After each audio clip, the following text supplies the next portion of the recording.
Breaking news పెట్టుబడులను తెలంగాణకు తీసుకురావడంలో తెలంగాణ రైజింగ్ ప్రతినిధి బృందం సక్సెస్ఫుల్ గా దూసుకెళ్తోంది.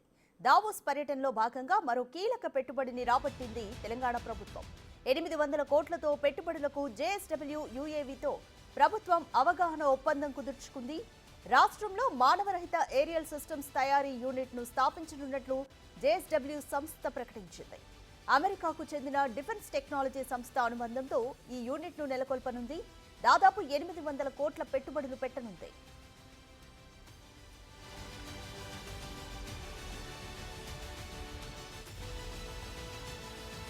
దీనికి సంబంధించి దావోస్ వరల్డ్ ఎకనామిక్ ఫోరం సదస్సులో జేఎస్డబ్ల్యూ డిఫెన్స్ అనుబంధ సంస్థ అయిన జేఎస్డబ్ల్యూ యూఏవీ లిమిటెడ్ కంపెనీతో రాష్ట్ర ప్రభుత్వం అవగాహన ఒప్పందాన్ని కుదుర్చుకుంది. ఈ ఒప్పందంతో దాదాపు 200 మందికి ఉద్యోగాలు లభించనున్నాయి.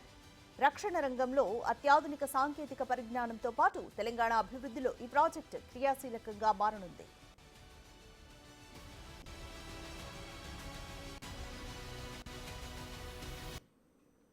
ఐటీ, ఫార్మాతో పాటు అన్ని రంగాల పరిశ్రమలు తెలంగాణలో పెట్టుబడులకు ఆసక్తిని ప్రదర్శిస్తున్నాయని, ఈ ఒప్పందంతో రక్షణ రంగంలో కీలక ఆవిష్కరణలతో పాటు డ్రోన్ టెక్నాలజీకి తెలంగాణ ప్రధాన కేంద్రంగా మారుతుందని ముఖ్యమంత్రి రేవంత్ రెడ్డి ఆశాభావం వ్యక్తం చేశారు.